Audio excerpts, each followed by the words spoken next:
DLC reveal trailer, right? Do y'all want to see yes, it? please. Play Yes, it now. please. Stop Okay, talking, Cassius. I'm Get to done the game. talking. Roll the tape. Hey Siege fans, I'm your host Seltzer, and it is my pleasure to welcome you to Operation Shadow Legacy, the biggest season yet to come to Siege. We're still coming at you from the comforts of our own homes, and we're excited to share what's coming up with the help of our very own Ubisoft news team. They've put together a quick look at what's in store today, starting with our newest operator.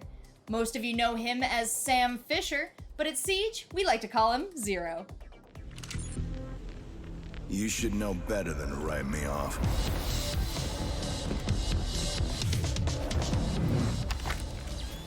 Argus cam placed. In Operation Shadow Legacy, a legend steps out of the darkness and into the light as Sam Fisher comes to Rainbow Six Siege. Armed with a powerful new intel-gathering gadget, a deadly new assault rifle, and a gruff demeanor honed over years of fieldwork, Fisher steps into his new call sign, Zero, with all the swagger you'd expect from an icon. Perfect shot. But Shadow Legacy is about more than one operator. It's about a whole host of gameplay modifications that will change the way you play Siege. Ping 2.0, new and updated optics, a hard-breaching secondary gadget, pooled reinforcements, and map ban, plus the match replay alpha phase on the test server are just some of the updates that, along with a rework of the scenic Chalet map, will ensure this season has a lasting legacy. It starts with Sam Fisher joining Team Rainbow as Zero, a medium-speed, medium-armor attacker. His SC-3000K assault rifle may look familiar to fans of his previous work, and it's right at home in Siege with a variety of optics to suit your preferred style. He can also rock the MP7, and he's got a 5.7 USG sidearm with an integrated suppressor in keeping with his signature stealthy style. Speaking of which, check out the laser sight on his Argus launcher. It doesn't just have the look, it also delivers the goods. Intel. Ready. Argus launched. Always one to use cameras to his advantage, Zero can fire his Argus projectiles into breakable and reinforced surfaces to burrow through and create camera vision on both sides of the barrier. Walls, floors, hatches, and ceilings are all potential peak points for Zero and his allies. And though the two-way cameras can only look in one direction at a time, there's no more versatile way to get a look into a room the defenders don't want you to see.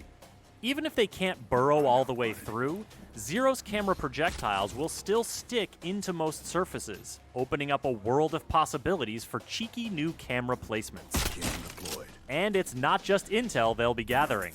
Each Argus projectile can fire a single laser to destroy enemy gadgets or deal minor damage to enemies themselves. Zero's gadget is a powerful new tool for the attacking team, so defenders will want to keep their eyes and ears peeled. The projectiles make a distinct sound when burrowing into place, and can be easily destroyed with a bullet. Electrified surfaces will destroy the projectiles on contact. Also, mute jammers will keep them from functioning, while Wamai and Jaeger's gadgets will snap up any that fly by. Cam in position. But with so many places to deploy his gadget from relative safety, and so many ways to put it to use, Zero is sure to make his presence felt on Team Rainbow. The map you've been seeing here is likely familiar. I mean, who hasn't spent time in an expansive remote chalet surrounded by snow-capped peaks? The Chalet map rework brings some new navigation options to the Venerable Retreat, notably the ability to rappel all the way up and traverse the rooftop. There are some interior renovations as well, including one window you'll definitely want to watch out for, but we'll leave it to the level design team to tell you more. In fact, there is so much going on in Operation Shadow Legacy, we're going to have to let the developers take it from here. Big changes are afoot, folks. Don't go anywhere. I told you it was a big season. Now let's dive in and take a deeper look at our map rework. Chalet, here we come.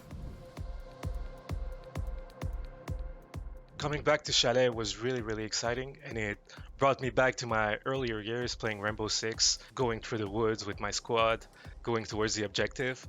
And that's the same kind of feeling I have right now when I look at Chalet. Things we wanted to improve was the objective, making it a bit more fair on attack, and on defense, making it a bit more interesting. The way you attack the map now is completely different than before, simply because we added rappels in the map. You can move on the roof, that's completely different. The way you get line of sights into rooms and stuff, it's a simple thing, but for the map, like, it changes the whole dynamic. The only big change, I guess, in objective location is that trophy is not an objective anymore. So now you have kitchen and dining instead of having trophy, because we added the new stairs in trophy. So the basement is pretty much all there. Only for one major difference, which is something new, is that we connected the hallway that people call blue. From the stairs you can go to the hallway and into cellars. Cellar, we made it a bit different to help a lot of the defenders. So the garage door is a really cool way to attack the objective, and we didn't really want to change it too much. The only thing we did is add a window right above the garage door, making it so defenders can peek through the window and put pressure, and it just makes it so the gameplay is a bit more interactive during this phase of the attack, instead of just being the attackers opening the wall and that's it. Operation Shadow Legacy marks the first time recruiting a known operator into Team Rainbow. Let's see what it takes to bring a legend like Sam Fisher into Siege.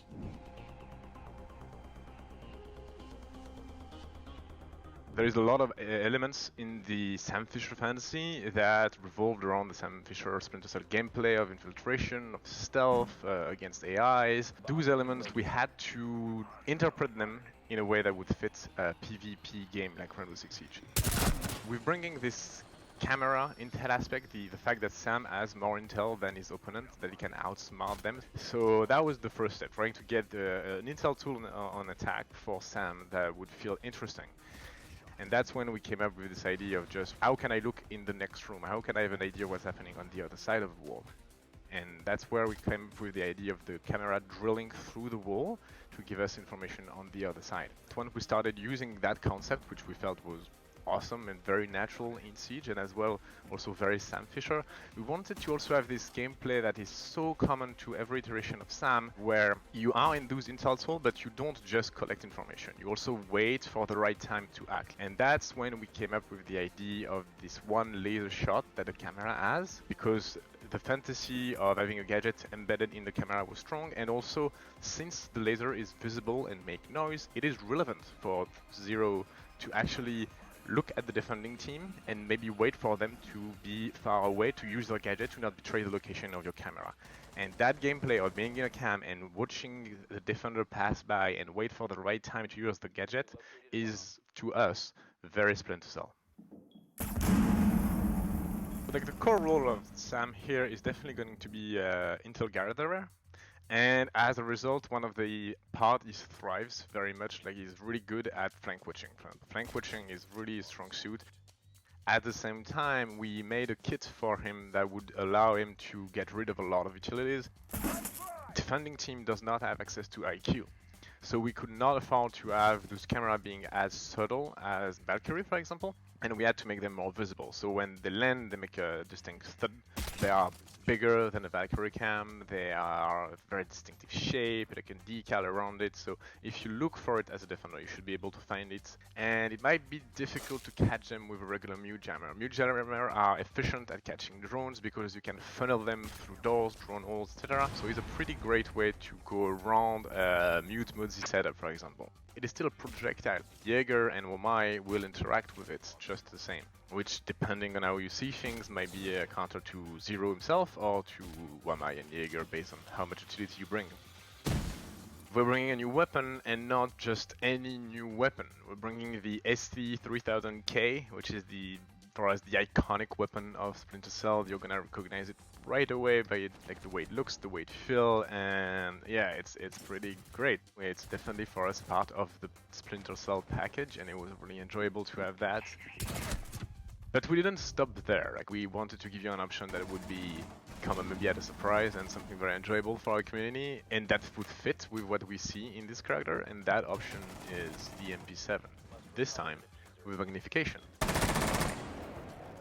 There is definitely a buzz and a lot of research that went into it. Like, we put a lot of research into all our operators, but this is like, it was already an established character. So we had to go through and pick and choose, okay, what are we keeping? What are we redesigning?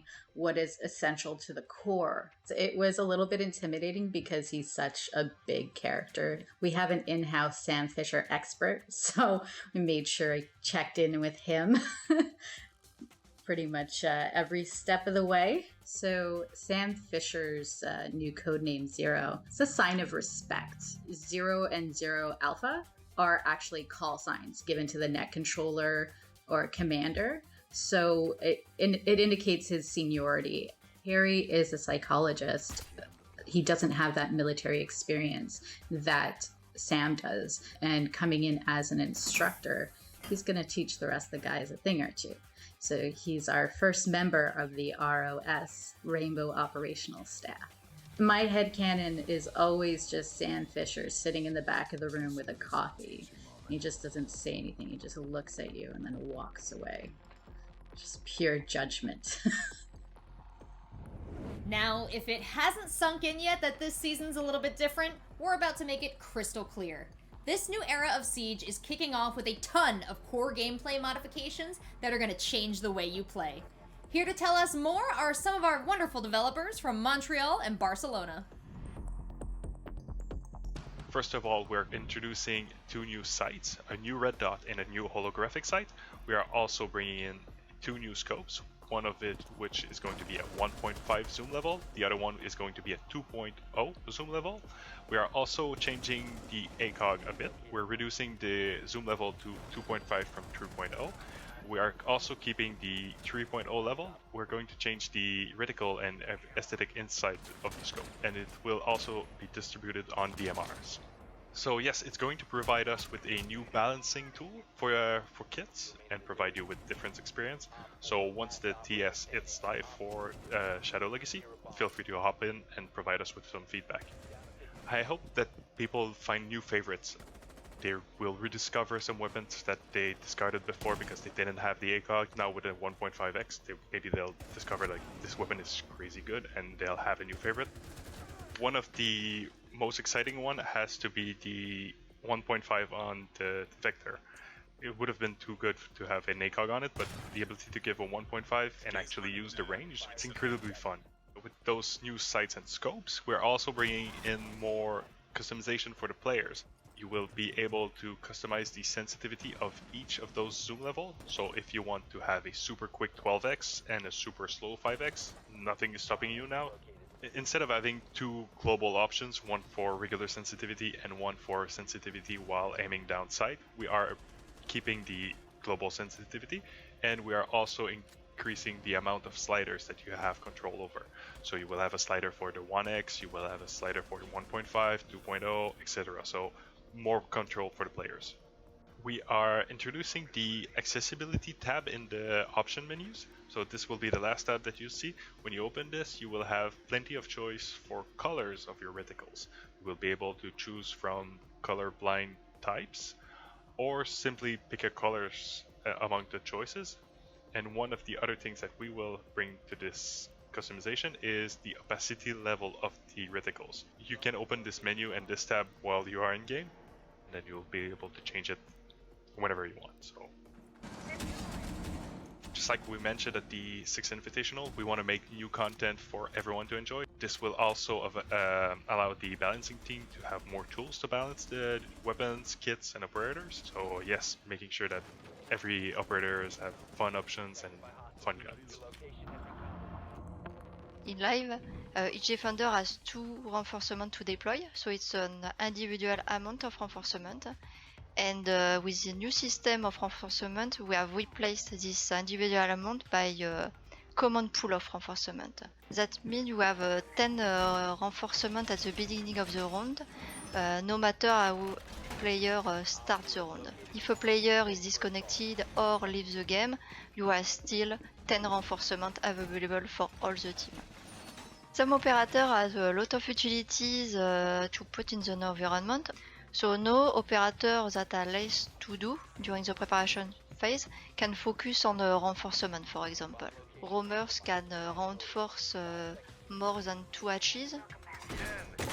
It's globally, even in a PvE, for the Protector stage, we have implemented also the reinforcement pool.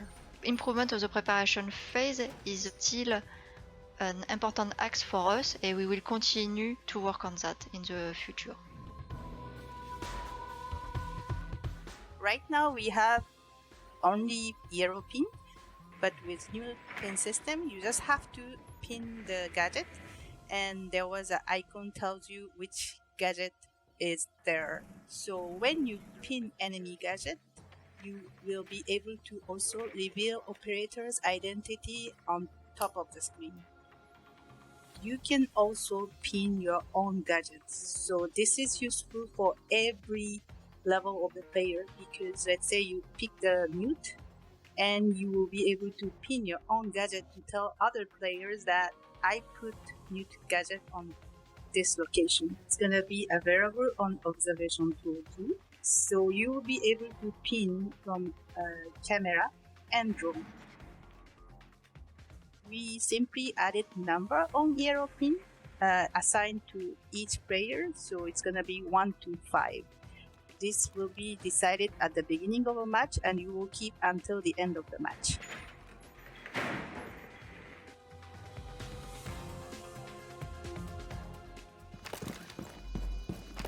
So in the past few years, we saw that the attacker's composition is quite rigid, and bringing a hard breacher is a must, and we would like to ease it a little bit. And with the secondary gadget, the attackers don't need to bring a dedicated hard breacher, and maybe it can lead to some more exotic picks. So the hard breach charge, it's a bit slower, and the hole it makes is also smaller. It's still gonna be enough to vault through or crouch walk through, but you cannot just run through it.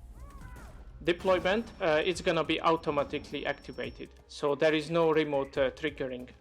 At the same time, the fusing is quite long. We wanted to make it easier for the defenders to react to it. So either we can try to trick it, or we can try to run away if we want to.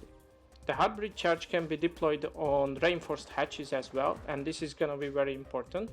We would like to try to pre-reinforce the rooftop hatches, and this means that at the beginning of the round, all the rooftop hatches would be reinforced by default.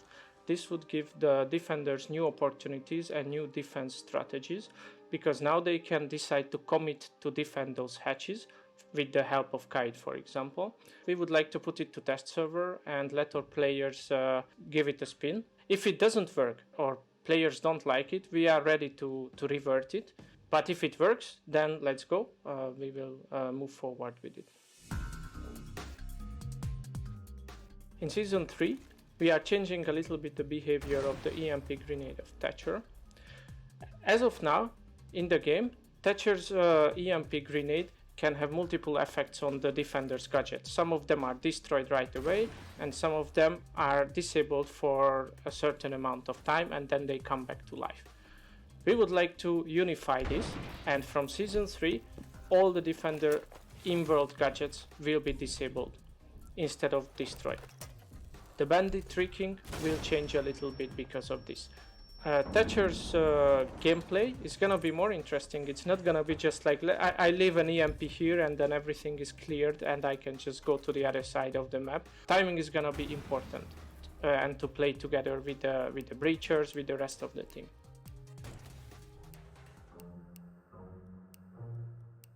We would like to give the agency to the players to influence what maps they are playing or what maps they don't want to play.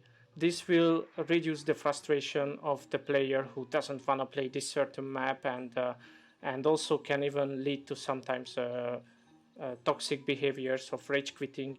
We will introduce first in the ranked and unranked playlists, and in the future we might add it to other playlists as well. There will be 3 maps generated randomly from the playlist map pool, and each team can vote to ban one of those. And at the end, what is not banned, they will play that one. Or in case there is both team is voting for one map and there is 2 possibilities, then a random choice will be taken between the 2 maps. 2 long-awaited words are taking a step closer to reality this season: Match Replay. This new feature will be hitting the Shadow Legacy test servers in its alpha phase, and we're gonna need your help putting it through its paces. Here's a breakdown. I'm here to introduce Match Replay. I'm really excited to tell you that it will come for the first time on the test server with Season 3. Match Replay is a system that records your last played games. You will have the possibility to store up to 12 games that will be stored locally, and you will be able to find it in the new section of the game that will be called Watch. You just have to click on it and it will start automatically. You will start from the perspective of the spectator. So you will be able to see the map and the players from the top view. But I think even more interesting it will be that you will have access to each player view. Regardless if it was your teammate or if it was your enemy, you will be able to see all the points of view, which is pretty exciting, and can't wait to see the reaction of everyone. The challenge for us actually, and always has been, is to make sure that it's a very reliable system in terms of what you're actually doing in the game. It's actually replicated really accurate in the Match Replay also. Right now it's an alpha version. This is because we are aware that it's still a lot of work to do.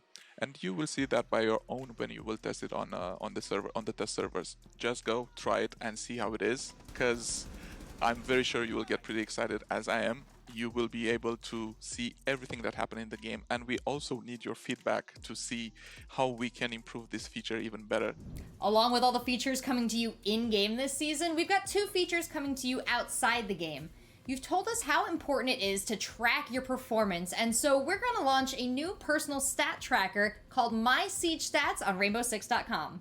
We've built this platform to be a meaningful tool to track your performance and help you become a better player. Simply enter your username and we'll give you a host of stats that you can use to analyze your matches and target areas of improvement. My Siege Stats will go live with the launch of Shadow Legacy, so hop in and check it out. We are also very excited to announce the release of Squad Finder, a brand new service to help Rainbow Six Siege players build the perfect team. Informed by your in-game data and playing habits, Squad Finder will help you find like-minded teammates and build the best squad in Siege. Squad Finder is already available on Rainbow6.com, so what are you waiting for? The more players who squad up, the better the experience will be. Now that we reached the end of the show, I hope you're as excited as we are for all the new content coming to Siege. The Shadow Legacy test server on PC goes live tomorrow, August 17th, and we've got a free week coming to Siege from August 27th to September 4th. So if you've got some friends who haven't had a chance to play yet, it's a great time to get them involved. Thanks so much for watching. Let's get back to the action.